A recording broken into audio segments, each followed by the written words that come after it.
I used to think we had the perfect marriage. You know, the kind you see in movies? He'd bring me coffee in the morning, leave little notes on the fridge, and tell me I was the only person in the world for him. Every smile, every touch, every I love you felt so real. I trusted him completely. We were building a life together, or so I thought.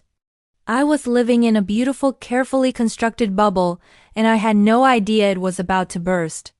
The first crack appeared subtly. It wasn't a dramatic late-night phone call or lipstick on his collar. It was smaller, almost insignificant things. He started working late more often, which was normal for his job, but the excuses felt a little too rehearsed. His phone, which used to be left on the counter, was suddenly always in his pocket, screen down. When I asked about his day, the answers became vague, just generic summaries instead of the detailed stories he used to share. At first, I brushed it off. I told myself I was being paranoid, that I needed to trust him more. Every time a doubt crept into my mind, he'd do something sweet, like plan a surprise date night, or buy me my favorite flowers. He'd look me in the eyes and smile that charming smile that made me fall in love with him, and all my worries would just melt away. He was so good at it, so convincing. He made me feel guilty for even questioning his loyalty. But the little inconsistencies kept piling up. A friend mentioned seeing his car at a restaurant across town when he was supposed to be at a work conference. He'd receive texts at odd hours and quickly dismiss them as just work.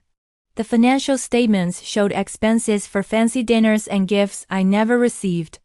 The man who smiled at me every day was living a double life, and I was the unsuspecting audience to his greatest performance.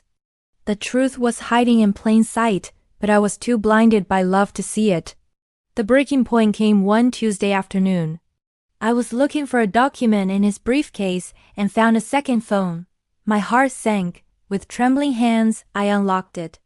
The password was her birthday, not mine. What I found was a whole other world. Years of messages, pictures, and plans. An entire relationship lived out in secret, right under my nose. He hadn't just cheated, he had built a second life. The person he was with me was a character he played, and he was an award-winning actor. Reading through those messages, I saw the lies for what they were.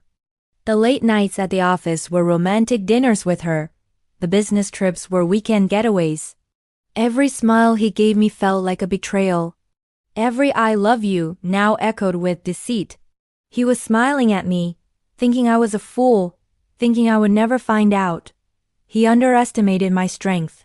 That night, when he came home with that same familiar smile, I didn't cry. I didn't scream. I just looked at him, truly looked at him, and saw a stranger. I placed the second phone on the table between us and watched the color drain from his face. The performance was over. My journey to healing has been long, but reclaiming my life from the ruins of his lies has made me stronger than I ever thought possible. And that's a truth worth more than any perfect fake smile. Thank you so much for listening to my story.